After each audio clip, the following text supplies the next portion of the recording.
पहले आज मैं तुम्हें पढ़ाने वाला हूं मॉनेटरी पॉलिसी।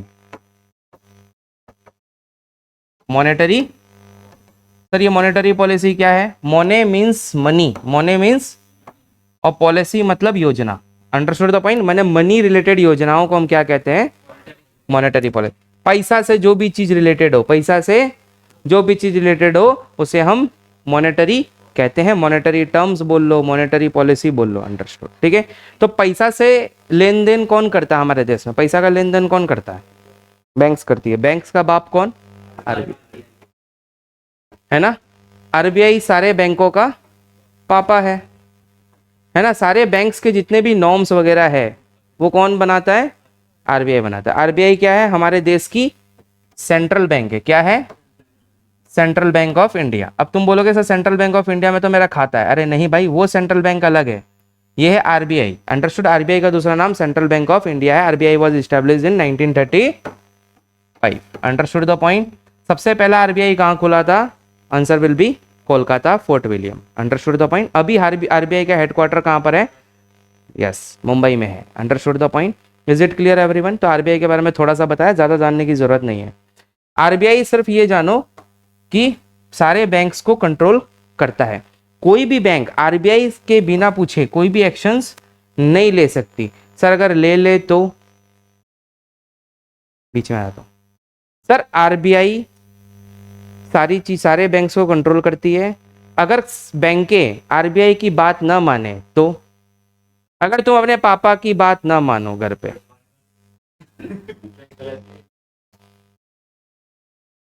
और अरे पापा वाली बात बोलो ना, पापा क्या करेंगे? बैंक का लाइसेंस बंद हो जाएगा वो तो बाद में बात करेंगे। थप्पड़ पड़ेंगे, घर से बाहर निकाल देंगे, है कि नहीं? कुटाई होगी बढ़िया से। सेम चीज यहाँ पे भी होगी। अगर आरबीआई को बाप माना है ना, और ये बच्चा है, तो सिंपल बैंक्स को आरबीआई बंद कर सकता है। सर बंद करने का पावर है? जी हाँ है। सर मोदी जी बचा लेंगे तो? कल को जियो बैंक खुल गया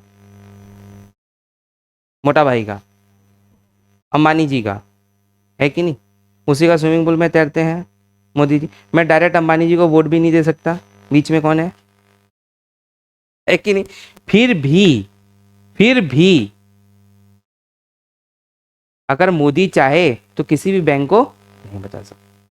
जैसे अभी आपने सुना होगा पेटीएम बंद हो रहा है ना? पेटीएम पूरा बंद नहीं हो रहा है, पेटीएम कंपनी बंद नहीं हो रही है, पेटीएम का जो पेमेंट बैंक अकाउंट है, पेमेंट बैंक, पेटीएम बैंक जो है वो बंद हो रहा है। अब पेटीएम बैंक जो बंद हो रहा है उसके पीछे का कारण क्या है? क्योंकि इन लोगों ने आरबीआई के नॉर्म्स को नहीं माना। Understood the point? According to section 35A banking regulating act जो आरबीआई ने बनाया है, अंडरस्टूड द पॉइंट, उसके अनुसार आरबीआई किसी भी बैंक्स को बंद कर सकता है अगर वो आरबीआई की गाइडलाइन से ना चले।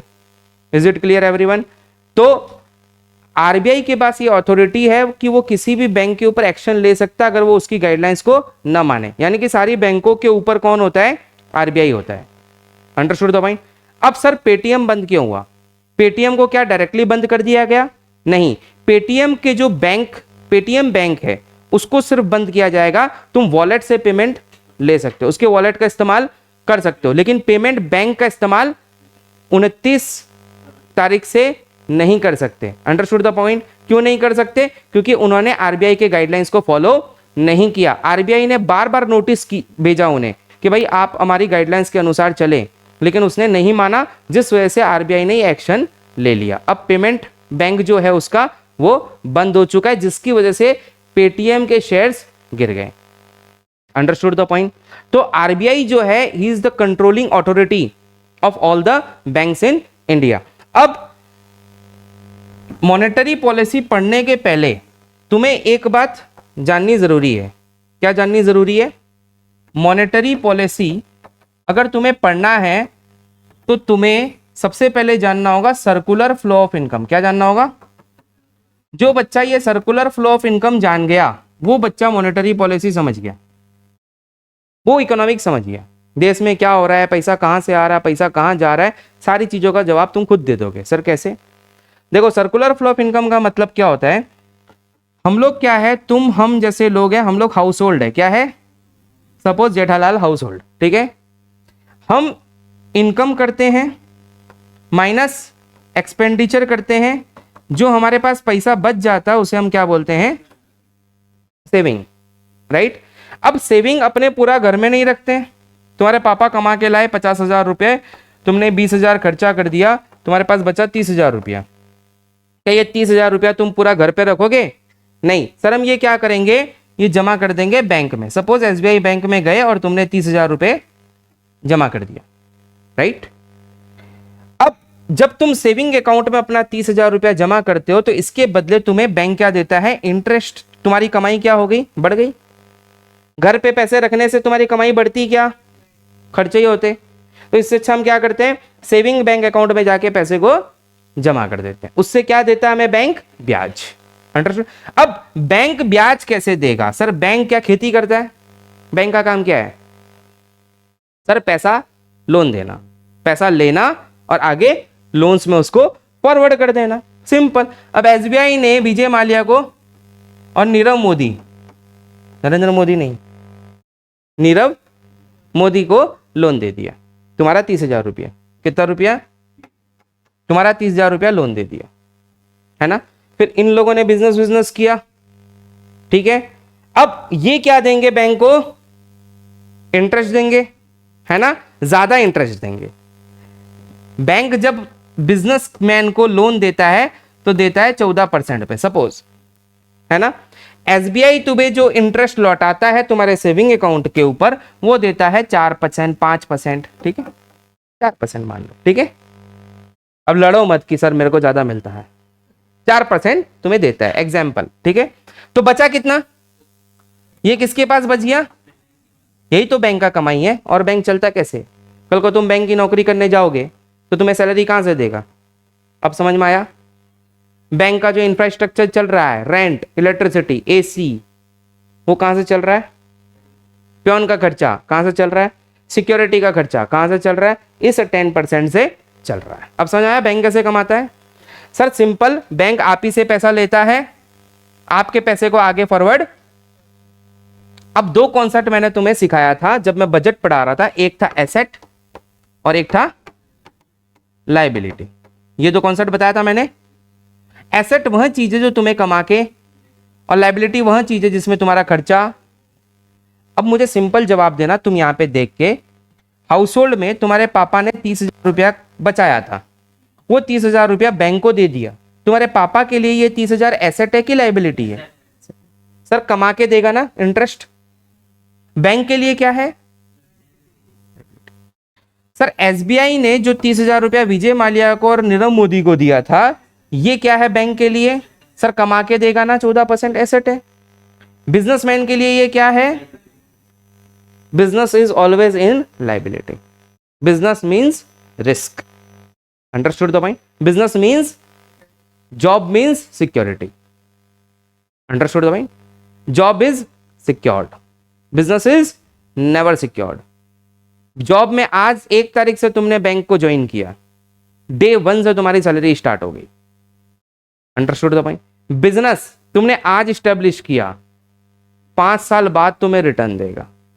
Understood the point, it is risk. देगा कि नहीं देगा, that is also a doubt. Is it clear everyone. तो businessman is always in the liability part. Understood the point. Bank के पास भी एसेट है और तुम्हारे पास तो एसेट ही एसेट है। Understood the point. अब बाई चांस, लेकिन एसेट्स पे भी तो रिस्क होता ही है। तुमने एक अच्छी प्रॉपर्टी ले ली जयपुर में, ठीक है, तुमने उसके ऊपर घर भी बना लिया, ठीक है, बट फॉर एग्जाम्पल जेडीए आया, बोला इलीगल है और तोड़ दिया, तुम्हारे एसेट खत्म। Understood the point, is it clear.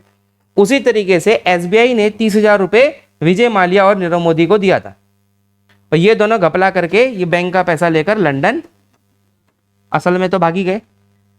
30,000 यहां लिखा, 30,000 करोड़ लेके भाग गए, है कि नहीं, विजय माल्या और नीरव मोदी। किसका पैसा लेके भागे, भाग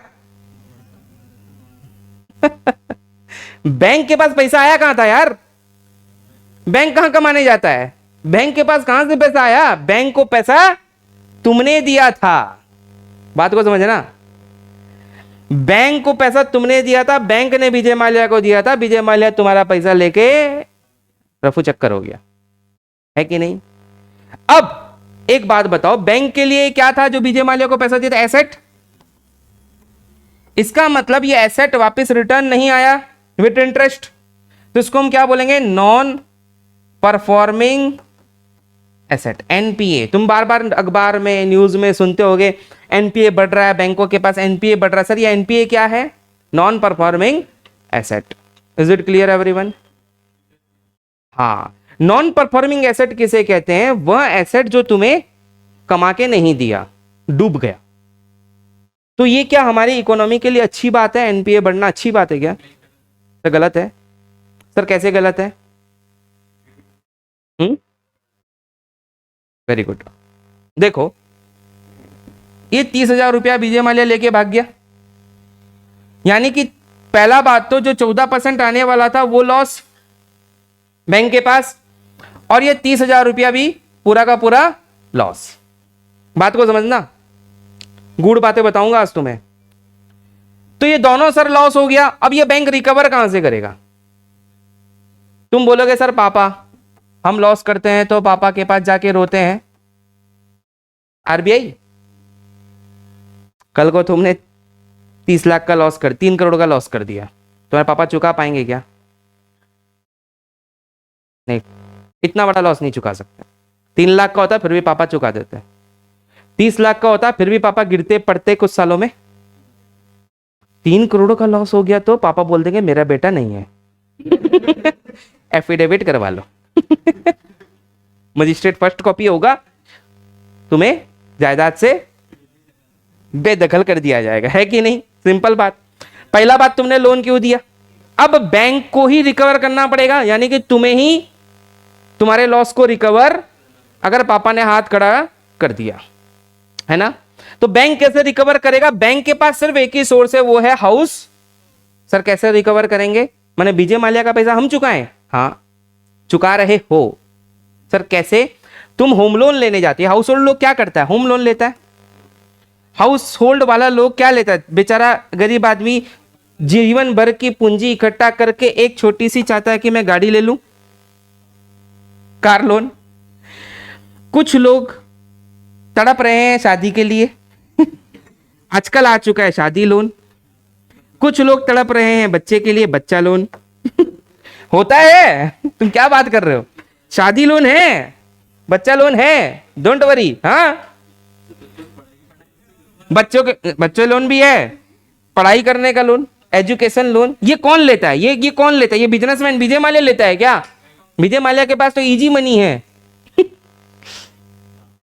हाँ सुनो सुनो मेरे, हम उस पे आएंगे। अरे तू हड़बड़ा, मेरे को इकोनॉमिक्स ऐसा ही, इकोनॉमिक्स ऐसा सब्जेक्ट है, तुम्हारे मन में काफी सारी जिज्ञासाएं आएगी, मुझसे पूछना, मैं बताऊंगा भी, मुझे भी मजा आएगा, तुम्हें भी मजा आएगा पढ़ के, ठीक है? अब सर ये जो लोन हमने लिया, अब अगर हम कार लेते, अगर विजय माल्या नहीं भागता तो हमें 10% ब्याज पे लोन मिल जाता, लेकिन बैंक बोल रहा है अरे यार पैसा रिकवर करेंगे, इसको बढ़ा दो, एक काम करो 14%, 15% कर दो। 14-15% हो गया। कौन चुकाया ये 4% एक्स्ट्रा? House hold. तो बैंक किससे वापस रिकवर करता है? House hold. यानी कि सर पैसा अगर बैंक के पास जाता, सही तरीके से बिजनेसमैन उसको यूज करता, सही तरीके से अगर सर्कुलेट करके वापस बैंक को देता, बैंक इसमें से वापस मनी सर्कुलेट करता किसको? हाउस होल्ड को, तो ये सर्कुलर फ्लो ऑफ इनकम सही से चलता। लेकिन अचानक से तुम क्या करते हो? दिल्ली में सरकार चेंज कर देते हो और एक पढ़ा लिखा व्यक्ति आईआरएस आ जाता है, खड़ा हो जाता है, केजरीवाल जी बोल देता है किसानों के कर्ज माफ, बिजली फ्री, ये फ्री, वो फ्री, रेवड़ी फ्री, है ना फ्री, तेना फ्री, सब फ्री, है कि नहीं? तो ये हमारी इकोनॉमी के लिए अच्छी बात है या खराब बात है? तुम बताओ। अब ये तुमने ये समझ के मेरे को बताओ, किसानों को कर्जा माफ करने का मतलब एनपीए का बढ़ जाना, नॉन परफॉर्मिंग एसेट, यानी कि बैंक ने जो किसान को कर्जा दिया था वो पैसा वापस नहीं आएगा ब्याज समेत। बैंक के पास पैसा आया कहां से था? तुमने दिया था, तुम लोगों ने डिपॉजिट्स किए थे, उसी से तो उसने कर्जा दिया था। तो अगर किसानों का पूरा कर्जा माफ कर दोगे तो तुम्हारा बैंक का एनपीए बढ़ेगा। अगर बैंक का एनपीए बढ़ेगा तो वो रिकवर वापस तुम्ही से करेगा, तुम्हारे इंटरेस्ट बढ़ाकर। तो ये क्या हमारी इकोनॉमी के लिए अच्छी बात है? नहीं सर, अच्छी बात नहीं है। इस तरीके से अगर माफ करते रहे, हम चीजों को फ्री करते रहे, तो हमारा देश ज्यादा दिन तक नहीं चल सकता, हमारी इकोनॉमी डाउन हो जाएगी। Understood the point? Is it clear? तो अब तुम चीजों को राष्ट्र स्तर पर समझ रहे हो, समझ में आ रहा है? चीज इकोनॉमिक्स वो बच्चा समझ सकता है जो चीजों को अपने घर से लेकर नेशनल लेवल तक सोचे। बात समझ में आई कि सर यहाँ पे इफेक्ट आ रहा है तो ये हिल रहा है, यहां से कुछ सिस्टम चेंज हो रहा है तो तुम्हारा घर हिल रहा है। Understood the point? तो ये दोनों आपस में बहुत तेजी से कनेक्ट करना पड़ेगा तुम्हें, और दोनों आपस में कनेक्टेड है। Understood the point? स्टेट और सेंटर भी कनेक्टेड है, तुम्हारा घर, स्टेट, सेंटर तीनों कनेक्टेड है। Understood the point? एक पॉलिसी छोटी सी चेंज होती है, तुम्हारे घर के ऊपर इफेक्ट पड़ जाता है। पड़ता है कि नहीं पड़ता? डिमोनेटाइजेशन हुआ, इफेक्ट पड़ा। जीएसटी आया, इफेक्ट पड़ा। कई बिजनेसों पे इफेक्ट पड़ा, कई बिजनेस की नींव हिल गई, है ना? जीएसटी आते ही कई बिजनेस की नींव हिल गई। डिमोनेटाइजेशन आया, कई बिजनेसेस की नींव हिल गई। अब डिजिटल करेंसी आ रही है, next step of the government. Note खत्म कर देंगे मार्केट से। सर नोट खत्म क्यों करेंगे? एक तो एनवायरनमेंट के ऊपर इफेक्ट पड़ रहा है क्योंकि पेपर कटिंग हो रहे हैं, है ना? पेड़ कटिंग हो रहे हैं पेपर बनाने के लिए, तो डिजिटल करेंसी की तरफ शिफ्ट करेंगे। जब पूरी की पूरी करेंसी डिजिटली शिफ्ट होगी तब भी देखना बिजनेसेस पे काफी इफेक्ट आएगा। माने जब जब आप इकोनॉमिक पॉलिसीज को चेंज करोगे राष्ट्रीय स्तर पर आपकी जेब पे इफेक्ट, क्योंकि आप सिस्टम से सर्कुलरली कनेक्टेड हो, आप बच नहीं सकते। Is it clear everyone? Circular flow of income बच्चों को समझ में आया? सारे एसेट्स और लाइबिलिटीज का मतलब समझ में आया? सर मॉनेटरी पॉलिसी में इसका क्या रोल है? मॉनेटरी पॉलिसी में इसका बहुत बड़ा रोल है। सर कैसे? एग्जाम्पल देखो, मॉनेटरी पॉलिसी जब हम पढ़ते हैं तो दो चीजों को हम पढ़ाते हैं। क्या पढ़ाते हैं? एक होता है इन्फ्लेशन, क्या होता है? और एक होता है डिफ्लेशन, इसका उल्टा। सर इन्फ्लेशन का आसान शब्द में क्या मतलब होता है? महंगाई। इन्फ्लेशन का मतलब क्या होता है? महंगाई। चीजें महंगी हो गई, है ना? ये हमारे देश के लिए खराब बात है। सर महंगी होने से क्या होगा? हमारे देश का आम नागरिक जरूरतों की चीजों को नहीं ले। सर डिफ्लेशन इसका उल्टा है, मतलब सस्ती वाला हो गया, सस्ता हो गया सब सामान। सर ये हमारे देश के लिए अच्छी बात है ना? खराब है? अरे सस्ता हो गया सामान तो कैसे खराब है? एप्पल का आईफोन जो है 1 लाख का फोन 10,000 में मिल रहा है। Very good. सर डिफ्लेशन भी खराब है हमारी इकोनॉमी के लिए और इन्फ्लेशन भी इकोनॉमी के लिए खराब है। तो सर अच्छा क्या है फिर? बैलेंस, यानी कि इक्विलिब्रम। क्या बोलते हैं इसको? इक्विलिब्रम, यानी कि ना ज्यादा चीजें महंगी हो ना ज्यादा चीजें सस्ती हो। इक्विलिब्रम रहे तो हमारे देश की इकोनॉमी सही से मेंटेन रहेगी। अब हम पहले इन्फ्लेशन को पढ़ेंगे। सर इन्फ्लेशन क्या चीज है और इसके एग्जाम्पल को देखेंगे, ठीक है? देखो सर इन्फ्लेशन माने कब होता है, क्यों होता है इन्फ्लेशन? इन्फ्लेशन क्यों होता है? चीजों के दाम क्यों बढ़ते हैं? सप्लाई कम हो जाती है, वेरी गुड। और मार्केट में सप्लाई कम है, जैसे सपोज आलू, मार्केट में आलू कम है, डिमांड बढ़ जाती है, हाँ। और मैं जो सुनना चाह रहा हूं वो नहीं मिला अभी तक, है? गवर्नमेंट टैक्स बढ़ा दे?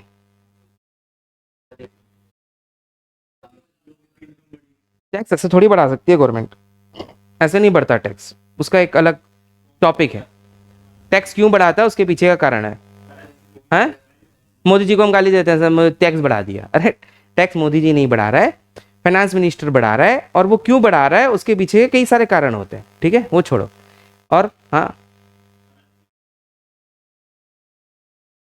मैं सिंपल चीज, वेरी गुड, यही सुनना चाह रहा था कि मार्केट में मनी का फ्लो ज्यादा है। बस इस चीज को अगर समझ गए ना, बाकी चीजें तुम साइड कर दो, कि मार्केट में मनी का फ्लो ज्यादा। अरे सिंपल बात सोचो, तुम मेले में जाते हो, पापा से पैसे मिलते हैं, है कि नहीं? पापा तुम्हें 10,000 रुपये अगर पकड़ा दे, जा ऐश कर सपोज तो तुम ये मानसरोवर का मेला में जाओगे क्या? नहीं, सीधा तुम पहुंचोगे पब में। अरे दोस्तों को ले लिया, बोला अरे मैं आज दूंगा भाई से पार्टी मेले में तो तुम नहीं जाने वाले। वहीं पापा 500 रुपया पकड़ाए चुपचाप मेला में पहुंचेगा है कि नहीं? चौपाटी चलो है कि नहीं? सिंपल सी बात है। तो मतलब अगर तुम इतनी छोटी सी बात पे तुम्हें फर्क पड़ गया तो मार्केट को कितना फर्क पड़ता होगा ये सोचो। मार्केट में अगर, देखो सुनो, मार्केट में अगर मनी सप्लाई, सुनना बात को ध्यान से, मनी ज्यादा है, मनी सप्लाई हाई है, ज्यादा है, तो मार्केट में इन्फ्लेशन होगा ही होगा। सर एग्जांपल, मार्केट में सपोज ये 4 आलू की बोरी है, 1 केजी की, ठीक है, 1 केजी 1 केजी 1 केजी, ठीक है, लेकिन मार्केट में लोगों के पास पैसा काफी ज्यादा है, मनी, ठीक है, मनी काफी ज्यादा। अब सपोज कोई एक बंदा आया मेरे से आलू खरीदने, बोला कि सर 1 केजी का दाम जो है वो 20 रुपया है सपोज, ठीक है, तो आप मेरे को एक काम करो 1 केजी दे दो। लेकिन पैसे वाले बहुत है, पैसे लोगों के पास बहुत है, ठीक है। दूसरा आया, बोला सर एक काम करो मेरे को 2 केजी दे दो, मैं आपको 1 केजी का 40 रुपया दूंगा, डबल दूंगा, चलिए, लेकिन मेरे को दो, ठीक है। मार्केट में ऐसे होता है, बिडिंग होती है चीजों की। फिर 2-3 जन मेरे पास और आए, बोले कि नहीं नहीं एक काम करिए राहुल जी, मेरे को पूरा का पूरा 4 बोरी दे दीजिए, मैं आपको जो है 40 छोड़िए ना, 80 रुपये 100 रुपये देता हूँ, चलिए हटाइए बाकी। तो 20 रुपया का दाम कहाँ तक पहुंच गया? जब मार्केट में आलू आते आते 100 रुपया ट्रांसपोर्टेशन कॉस्ट, अगर 10 रुपया जोड़ते हो तो 110 रुपया किलो आलू हो गया। एग्जाम्पल दे रहा हूँ, इतना महंगा मत सोचो है ना। तो चीजों के दाम कैसे बढ़ते हैं समझ में आया? यानी कि लोगों के पास पैसा ज्यादा है, यानी कि मनी सप्लाई जब मार्केट में बहुत ज्यादा होगा तो चीजों की महंगाई बढ़ जाएगी, या महंगाई बढ़ जाएगी यानी कि इन्फ्लेशन बढ़ जाएगा। अब 110 रुपया किलो अगर कल को आलू हो जाए तो तुम खा पाओगे क्या? नहीं खा पाओगे। आम नागरिक इसको खा पाएंगे? नहीं खा पाएंगे, पैसे वाले लोग ही खा पाएंगे। भाई आलू के लिए तरसना पड़ेगा उसी अकॉर्डिंग। नहीं नहीं, देखो मनी सप्लाई, तुम ये मत समझना कि मनी सप्लाई सबके इक्वल होते हैं तो सभी फिर बंगलों में रहना चाहिए सबको। कोई बेचारा झोपड़ी में भी रह रहा है, कोई कच्चे मकान में रह रहा है, कोई अच्छे घर में रह रहा है, कोई फ्लैट में रह रहा है, कोई बंगलों में रह रहा है। तो मनी मार्केट में मनी सप्लाई का मतलब क्या हुआ? जब होलसेलर जब खरीदते हैं उनके पास बहुत ज्यादा पैसा है, बिजनेसमैन के पास बहुत ज्यादा मनी सप्लाई एक्चुअल में कौन इन्फ्यूज करते हैं? बिजनेसमैन लोग। बैंक से लेकर सर्कुलर फ्लो ऑफ इनकम को याद करो, हर चीज में तुम्हें सर्कुलर फ्लो लगेगा।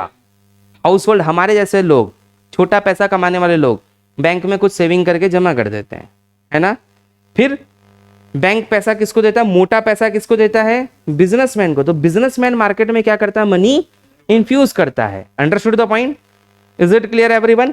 अब सुनना, मैं सारी बातें सर्कुलर फ्लो ऑफ इनकम से तुम्हें समझाऊंगा, अभी खाली सुनते रहो। इन्फ्लेशन क्या है, महंगाई कैसे बढ़ी, तुम्हें समझ में आया? महंगाई कब बढ़ती है? जब मनी सप्लाई मार्केट में ज्यादा होता है, ठीक है। तो इसका 2-3 कारण हो सकता है। तुम लोगों ने भी जो बताया था वो सारी बातें सही है।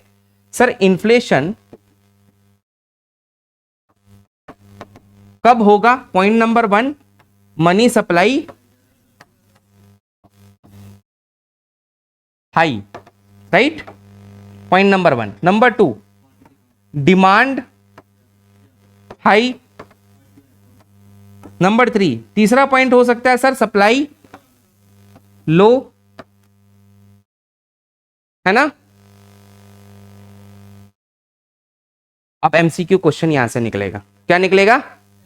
MCQ question. एमसीक्यू क्वेश्चन क्या है? To control money, to control the inflation, RBI will question mark to control inflation. बढ़ गया हमारे देश में महंगाई।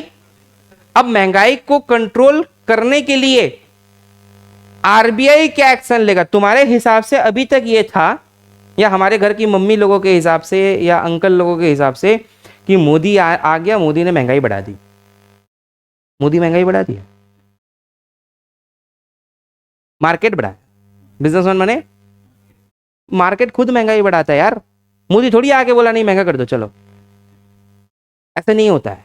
ये अनाड़ी लोग बातें ऐसे करते हैं, लेकिन समझदार व्यक्ति जो जानता है, पढ़ा लिखा है, वो ऐसी बातें नहीं करता। वो बात बोलेगा क्या, चलो महंगाई तो बढ़ गई, लेकिन आरबीआई क्या एक्शन लेगा। सर इसमें आरबीआई क्यों आया, मोदी जी क्यों नहीं आए?